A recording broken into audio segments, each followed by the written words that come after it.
Hello, everybody. This is Joseph P. Farrell with news and views from the Nefarium on Thursday, June 6, 2019. It is the 75th anniversary of the Western Allied landing on the beaches of Normandy in France, June 6, 1944. So it's interesting that it is the 75th anniversary of D-Day because I have some Europe-related news and speculations that I really want to dive into today. But first, I have some announcements. One very sad announcement. This website lost one of its regular users, a gentle giant by the name of Roderick Moore, passed away a couple days ago due to complications from kidney failure. So Roderick and to his family, our hearts go out to you. Those of you may have remembered him who are members in the vid chats. His username was Radiohead. So we're sorry to hear about the passing of Mr. Moore. Another brief announcement. Because storms are once again being predicted for today and tomorrow, I've had to move the vid chat again, folks, to next Friday. I was going to do it tomorrow, but we are just being absolutely hammered with storms, and where I'm at, storms can spin up into severe storms very quickly. So rather than have to take the chance that we'd have a vid chat with a very nervous pooch constantly whining, I've decided to postpone a move it to next week. So we are still trying to get over the flooding as well. So it's not looking too good for the next 2 days. All right, now I want to get down to some very interesting speculations here.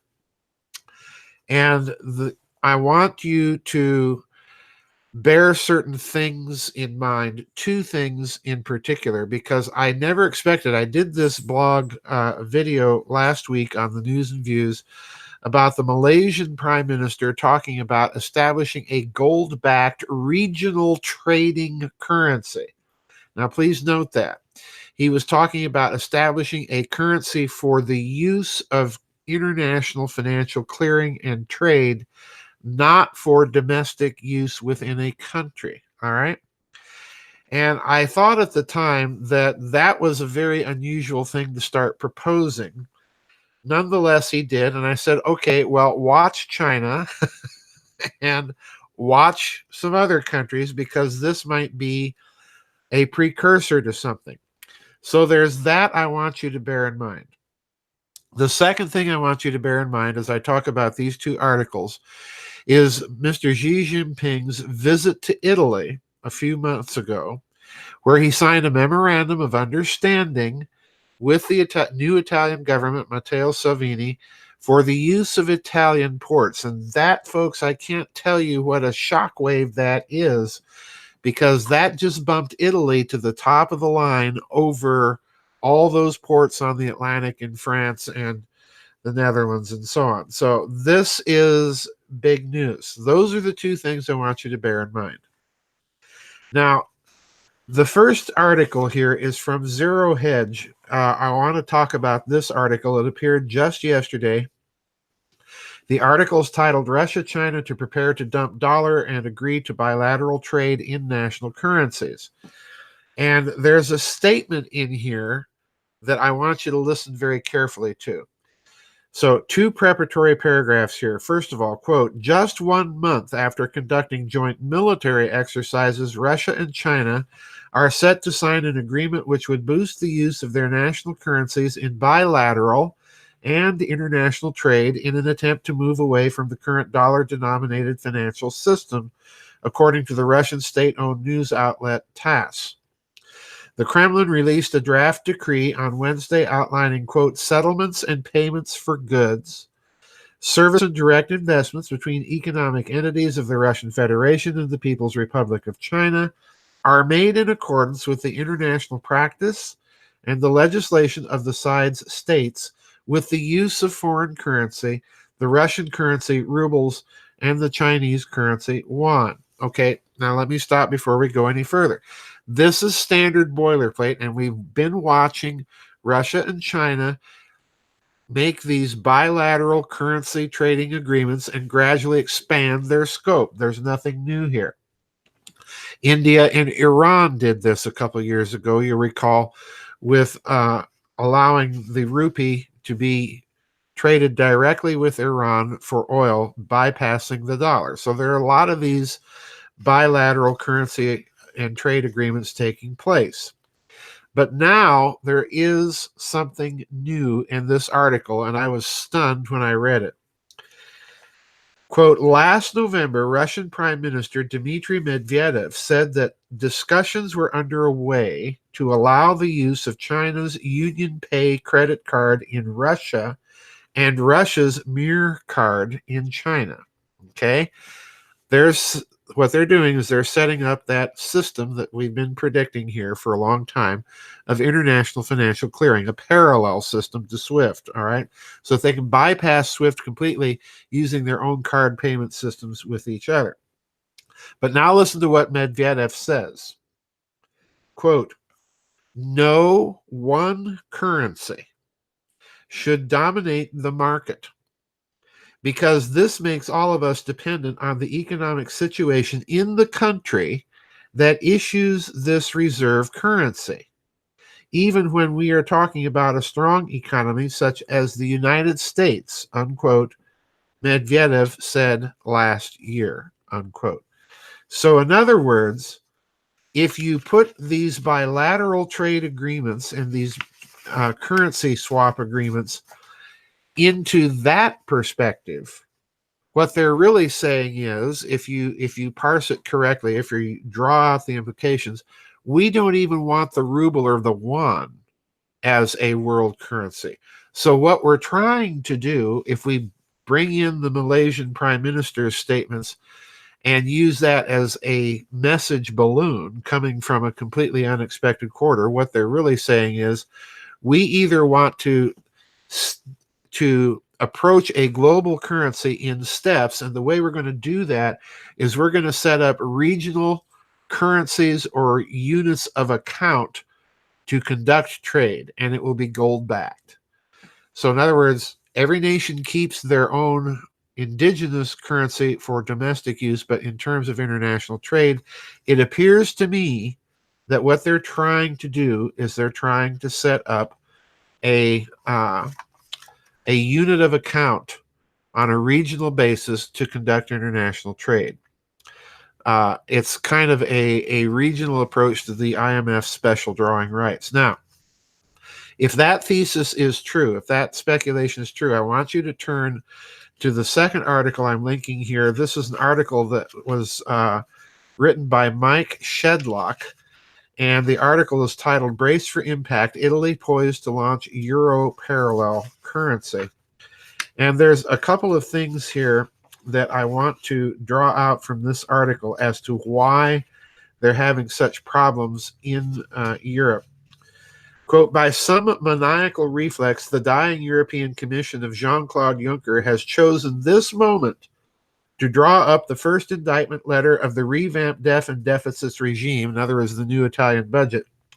Italy faces 3.5 billion euros of fines for failure to tighten its belt, and it has 48 hours to respond. We're not Greece, said Claudio Borghi, the Lega chairman of Italy's House Budget Committee. We're net contributors to the EU budget. We have a trade surplus and a primary budget surplus. We don't need anything from anybody, and we are in better shape than France. Now, let me read that again, because I want you to start thinking now in terms of trade with China and Russia. We have a trade surplus and primary budget surplus. We don't need anything from anybody. We are in better shape than France. And now I'm skipping a couple of paragraphs. The German Bundesbank has warned that it could face heavy losses if a major country leaves the euro and defaults on debts to the European Central Bank system, but warned that any attempt to prepare for such a crisis could backfire by triggering a speculative attack. And skipping again, Professor Philip Turner, a former monetary official at the Bank for International Settlements, said the politics of Target 2 are poisonous. This is leading on a huge scale that no government has, lending on a huge scale that no government has approved. It is covering fundamental imbalances at the heart of the Eurozone system, and it cannot go on indefinitely. And the article goes on to point out how it's really Germany that has been footing the bill for Southern Europe, and that's just not going to play well.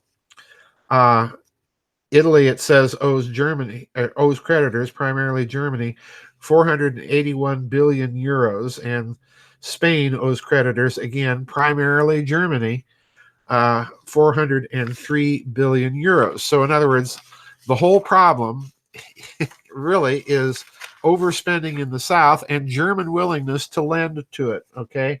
And then play the big bad boss when the countries in Southern Europe don't want to play. And in the meantime, Italy is trading. And as a result, you hear my canine home security unit barking at the mailman. Shiloh.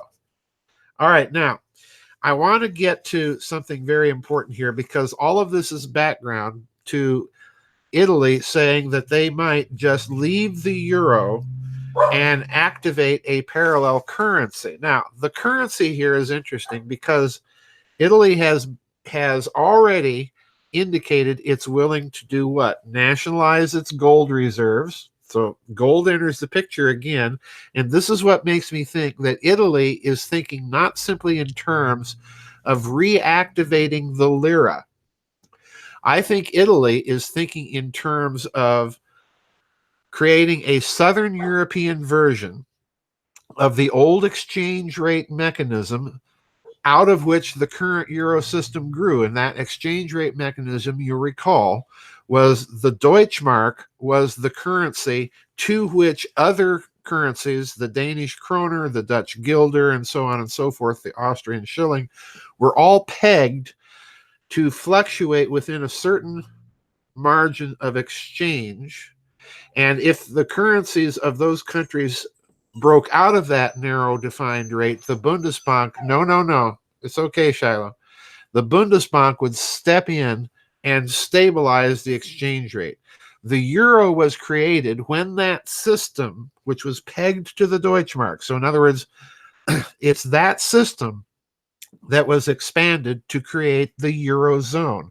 So in other words, it left Germany in charge of most of the financial politics within the eurozone and becoming the creditor to Italy and Spain. Now, what Italy is trying to do, I suspect, is to recreate something like that exchange rate mechanism in Southern Europe. And I've been kind of predicting that as far back, I think, as 5 years ago, that this is what would inevitably happen. Italy will create a currency, a trading currency for Southern Europe that might be gold-backed, and here's the clincher. Let's remember what happened when Mr. Xi Jinping went to Italy. He made the memorandum of understanding with Italy to use Italian ports. So in other words, putting all of this together, the statement of Prime Minister Medvedev, that strange little statement that we had from the Malaysian Prime Minister that I talked about last week, the current and continuing crisis within the Eurozone, and Italy's very, very certain, let's not pretend that they are not capable of doing this, Italy's threat to create a currency. And I suspect that all of it is related. In order to conduct that trade with China on terms that China will agree to, they've got to create some sort of unit of account that China will accept. And Russia and China have just signaled through Mr. Medvedev that they don't want any one national currency to dominate. And in effect, what the national currency of Europe is the disguised Deutschmark. Okay, that's essentially what I think it's boiling down to here with the euro. So I suspect that we're watching some huge moves taking place very, very quietly to set up these types of regional trading currencies, and Italy may be the first step. Now, we'll know in, I suspect, a couple of years whether or not this is going to happen. But Italy right now, as I said before, folks, Italy what needs to be watched. They're holding all the cards, okay? And there's really nothing that Brussels can do other than twitch and squirm. And the really interesting thing here that might signal that this wild speculation of mine that we might be watching now a new drive for regional trading currencies being set up. The real key to this now is whether or not we're going to see visits between various financial ministries in Italy, China, Russia with each other, and talks between their central banks and so on. And if that does happen and we hear news of, well, this trade is going to be conducted by bilateral trading agreements with their current national currencies, in Italy's case, that will almost be certain signal that they're going to activate this currency option.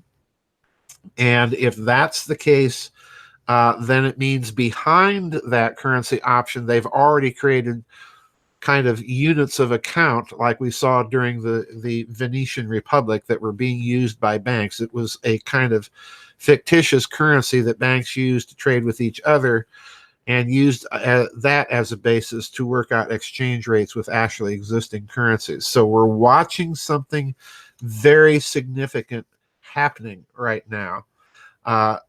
In my opinion, they're taking the steps to set up a new system. I may be dead wrong. This may be such a wild, high octane speculation that I'm way out there. But anyway, we need to keep watching Italy, and now we need to watch very carefully for those types of ministerial exchanges between Russia, China, and Italy. It's going to be a very interesting year. All right. So that's it for my news and views. Remember, there's no vid chat tomorrow. I've moved it to a week from tomorrow because of the storms that we just simply cannot seem to break this pattern. I've already checked the weather today, and we do have some bad storms kind of moving in. We don't need any more water. We certainly don't need any more of that. Anyway, that's it for today's news and views from the Nefarium, folks. Watch Italy. It's getting interesting. We'll see you on the flip side. Bye-bye, and God bless.